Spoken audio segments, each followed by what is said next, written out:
النهاردة إن شاء الله هنتكلم عن صحابي جليل، واحد من العشرة المبشرين بالجنة. هنتكلم عن واحد هو أول من دخل في الإسلام. بنتكلم عن مين؟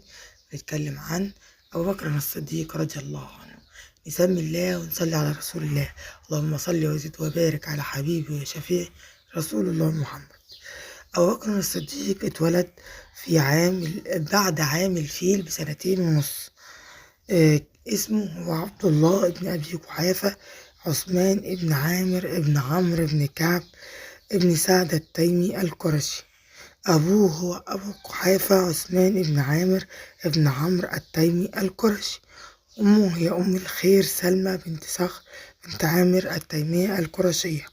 إخواته قريبة بنت أبي قحافة وأم عامر بنت أبي قحافة وأم فروة بنت أبي قحافة.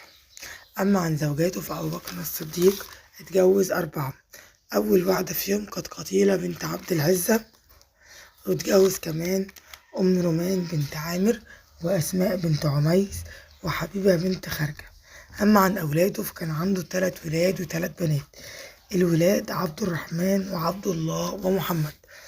أما البنات أسماء وعائشة وأم كلثوم.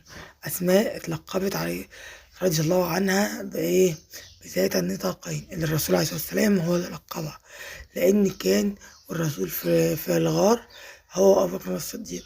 أسماء رضي الله عنها شقت النطاق بتاعها وغطت بنصه الأكل والنص التاني اتغطت بيه، فالرسول لقبها بذات النطاقين. تمام. أبو بكر الصديق في الجاهلية كان من أغنياء قريش، وكان عمره ما شرب الخمر ولا سجد للأصنام. أول الرسول عليه الصلاة والسلام ما دعاه للإسلام على طول وافق. تمام. وهاجر مع النبي من مكة للمدينة، وشارك مع النبي في جميع غزواته، حتى النبي صلى الله عليه وسلم لما مرض مرضه الأخير خلى أبو بكر الصديق هو اللي يؤم الناس ويصلي بيهم، والرسول اتوفى ساعتها. وقبل ما يتوفى بايع أبو بكر الصديق إن هو يبقى الخليفة من بعده. والرسول اتوفى عليه الصلاة والسلام يوم الاثنين 12 ربيع الأول سنة 11 هجريا. طبعا الرسول عليه الصلاة والسلام ما عملش غير حجة واحدة اللي هي حجة الوداع، كانت سنة 10 هجريا. فأبو بكر الصديق لما الرسول خلاه يبقى هو الخليفة، الناس باعت أبو بكر الصديق بعد وفاة الرسول، وقام بإدارة شؤون الدولة وعين الولاة وعين القضاة. ولما ارتدت بعض القبائل الإسلامية للدخول في الإسلام، كان أبو بكر الصديق بعد جيوش ليقاتلهم حتى يرجعوا لراية الإسلام تاني ودخلوا تحت حكم دين الإسلام. وكمان لما خلص حروب الردة بدأ أبو بكر الصديق بتوجيه الجيوش الإسلامية لفتح العراق وبلاد الشام، فتح معظم العراق وجزء كبير من أرض الشام. توفى أبو بكر الصديق يوم الاثنين 22 جماد آخر سنة 13 هجريا، كان عمره 63 سنة.